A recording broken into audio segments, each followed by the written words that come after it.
What an amazing night we've had.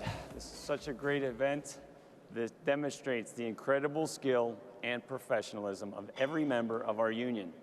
You okay back there? We're gonna have to order another award. This event is so special because it highlights how vital our work is in every day in maintaining the safety of the national airspace system. It highlights what is rarely covered in the news, the amazing skill and the abilities of our members in times of crisis. It shows that all the hours of training that we dedicate ourselves each year, they help to save lives.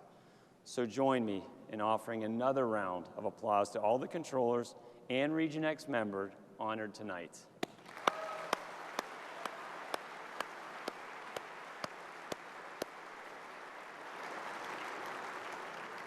Archie League Medal Safety Award winners and Region X Commitment to Safety Award winners are selected from nominations that we get from you, NATCA members, who want to give recognition to the good work of our union brothers and sisters. This is the 19th year of the Archie League Awards. It has become a tradition over the past 2 decades for NATCA president to select one save that was particularly noteworthy to receive the additional honor of the President's Award. This is never an easy task. Every winner this evening exercised the tremendous skill and knowledge that comes with a career dedicated to training. Please roll the compilation video.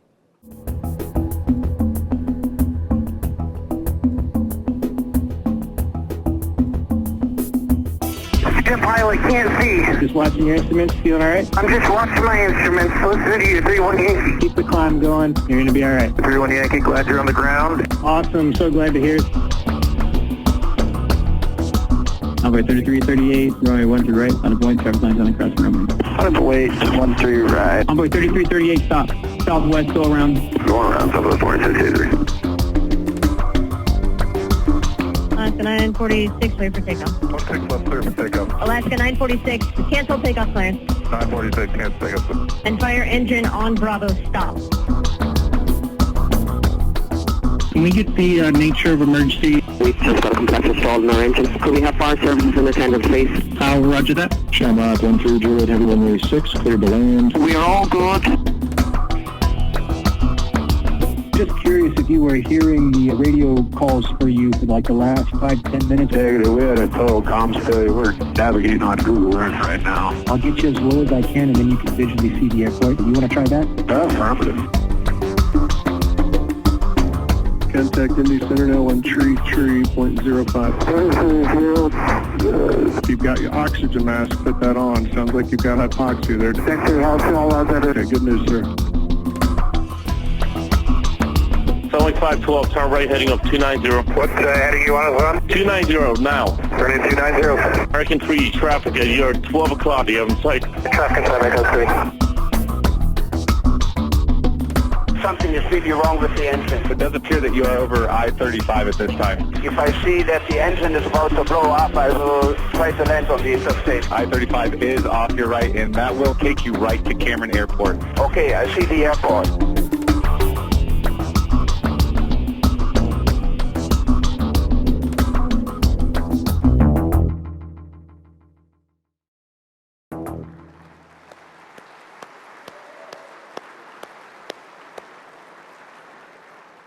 For the President's Award, I'm going to ask for 2 members to help me with this. The first one is a tenacious advocate for NATCA.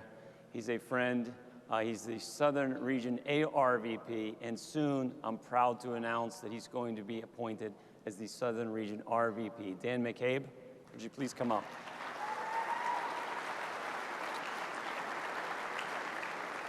And with Dan, I'd like to acknowledge a friend, a champion for NATCA.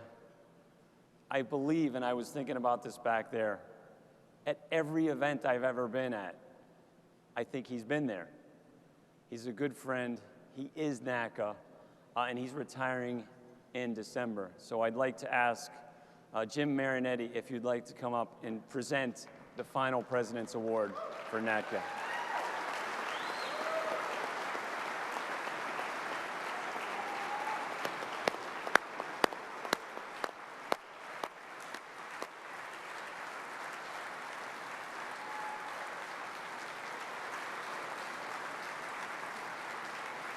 Jim, just read exactly what it says. It's in first person.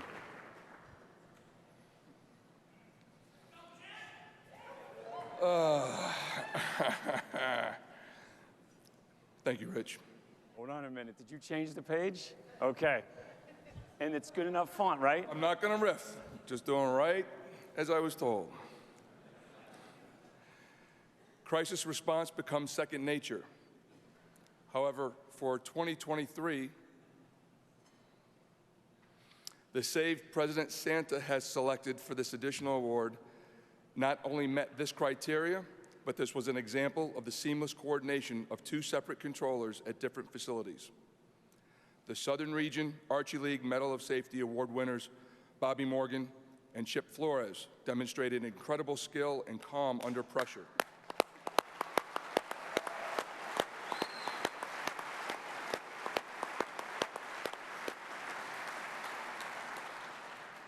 Because of their combined efforts, lives were saved in the air and on the ground. I broke down Bobby Morgan and Chip Flores' amazing save earlier. However, our friends at AOPA put together this great video on the save. Well, it was a normal, routine flight.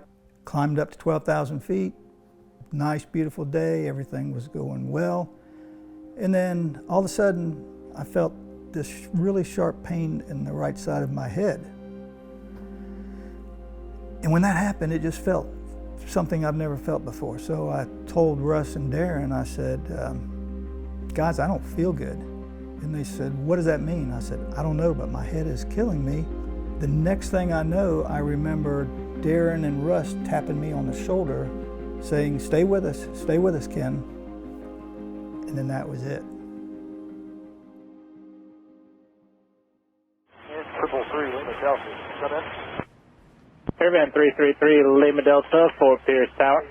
I've got a serious situation here. My pilot has gone incoherent. I have no idea how to fly the airplane, but I'm scanning in 9100. Well, before I even got involved with it, the plane went into a dive, and the passenger in the back ran up to the front, managed to pull the pilot out of the seat, took the controls, pulled it out of the dive. Now they were heading a direction away from where they were eventually going, which was to my airport. And about 10 minutes had passed since the airplane went in the dive, and that's when I heard the first call. As soon as the words "serious problem" came out of his mouth, I was already reaching forward and hitting the button on the console, and I put it over the speaker so everybody else in the tower could hear what was going on. A couple of things went across my mind. Well, maybe since they were up near 10,000, maybe hypoxia might have been a factor. So I decided to eliminate that. I asked them to start a slow descent. Try to hold the wings level and see if you can start descending for me. Push forward on the controls and descend at a very slow rate. Yeah, I'm descending right now at 550 feet a minute, passing 8640. Number 33, Lima Delta, roger, and continue the descent and try to level off at 5,000 feet. And for what heading do I need to be at? Give me a compass heading, because I have no controls. All my electronics went when we went in the roll. November 3, Lima Delta, maintain wings level and just try to follow the coast, either north or southbound. We're trying to locate you. The person working the ground traffic next to me got on the line, started talking to Palm Beach, asking if they knew who this was, where he was at. And my supervisor in the back also started making phone calls. I'm getting bits and pieces of information as the situation's continuing, and then I started trying to get his phone number so that we could call him, or somebody could call him, or give him a cell phone number where he could get in touch with somebody that could help him. At a certain point in there, the Palm Beach controllers managed to key in the Fort Pierce frequency into one of their emergency radios, and Bobby was already talking to him and guiding him to the Palm Beach airport from there. So I get a page, I take the shortest route I can, and I head immediately to the radar room. I walk in, I'm meted by my supervisor, and he says, this is the situation. We're picking you because you're a pilot, you're current, you're a CFI. We just want you to help them get to any airport to land safely. So I'm thinking, oh man, like why me? You know, how did I get selected for this? You know, should I really pick this shift? But just these thoughts are going through my head real quick, and I was like, okay. So I sit down and I said, can you hear me? And he said, yeah, I got you loud and clear. I said, okay. So as this is all going on and I'm talking to him, my supervisor, he had the manager print out the instrument panel, but it was a steam gauge. So after we got the story of what kind of instruments he had, we had another diagram to look at, but it was also the glass cockpit. So I'm using these two diagrams, trying to figure out what he's looking at and how can I help him. So I'm just trying to keep him, you know, comfortable, keep talking to him. What I want you to do is start a right turn. He had pretty good control of turning the plane. I just was afraid to turn him more because of what could happen, what could go wrong when you turn. So I got him on a good northbound heading. I told him, I want you to start descending, just a slow descent. You know, I don't want you getting down too low too early. So I'm just watching his rate of descent, watching his airspeed. He starts talking, just asking different questions. Do I know how to turn on the avionics? I said, don't worry about that. So I told him the plan. I said, I'm gonna keep you a little higher and I'm gonna fly you past the airport, or have you fly past the airport. And I'm gonna point it out to you, but I'm gonna turn you out to the west and line you up for a long final. Well, while this is going on, I start talking to him about, slowing down the plane, but not too much, worried about stalls, So I just describing how to use the trim wheel, how to use the power lever, looking at my diagram, kind of doing that with my hand while I'm talking to him. And I always try to keep him comfortable just by speaking to him, avoid the dead air, that way he doesn't feel uncomfortable. And now I started to see that all these instructions I'm giving him, he's able to listen to me in this kind of a high stress environment, but he's actually working. Everything I'm saying, he's listening to, he's not shutting down. So I was really confident. It's like, we're gonna get him close. I just don't know how the landing's gonna go. Every mile that he went, I was like, go ahead and start a descent, just pull some power out, push the nose down. I said, you're a 5 mile final, you're 1,500 feet, you're a 4 mile final, you're 1,000 feet, you're a 3 mile final, you're 800 feet. I just kept talking to him all the way down. I said, your speed's a little fast, you wanna pull a little bit power back.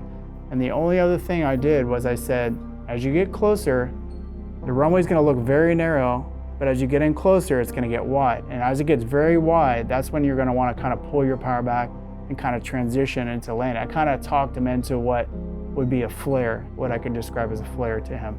This was all done from the radar room with no windows, pretty much just talking him to the radio and probably just him doing the best job he could do just to picture what the landing would be. With radar, as you get in really close, usually our target drops.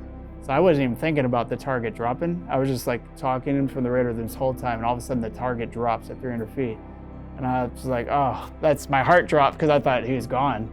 And for like 2 seconds, I'm just like, uh-oh. And then I said, are you there? He's like, I'm still here. I said, all right, just remember the runway's gonna get wide, and when it gets wide, that's when you need to start flaring and pull your power. So he gets on the runway and he says, I'm on the runway, what do I do? I said, all right, just put your feet to the top of the pedals and apply pressure. So he gets it stopped and he said, how do I shut this thing down? I was like, you know what? I do not know how to shut this down. So I just say, look to my supervisor who's standing right behind me, who flew the Hurricane Hunter. I was like, hey, how does he shut it down? He just said, pull all the levers back. So I said, hey, just pull all the levers back. That was the end. They had, cut the radios, boarded the plane. Other than that, they came over to the one guy came over to the tower, Darren, who was a passenger who landed the plane just to meet us.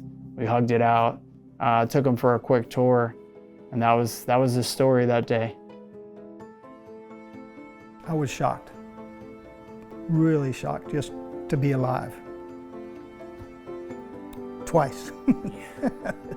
It's hard to put into words my gratitude to the outcome that happened, and for him to remain calm and to be able to safely and calmly and in layman's words talk Darren and Russ down to the ground is just simply amazing. I mean, I owe my life to to those two, as well as everybody else in the facility that was giving them some support that day. I owe my life to them.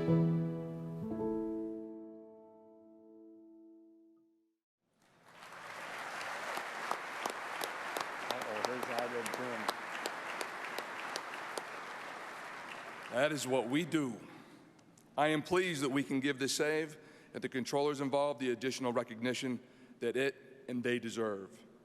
Please join me in congratulating and welcoming back to the stage to receive the President's Award, Bobby Morgan from Palm Beach and Chip Flores from Fort Pierce.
Say thank you for everything. Chip, great job.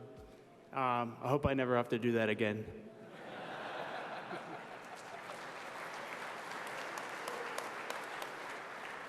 Man, I don't know what else I can say, but thank you very much. Thank you, Rich, for this honor. And this was all a learning experience for me. There's probably about 20 other things I could have done more to be more helpful for that. Never stop honing your craft. Thank you.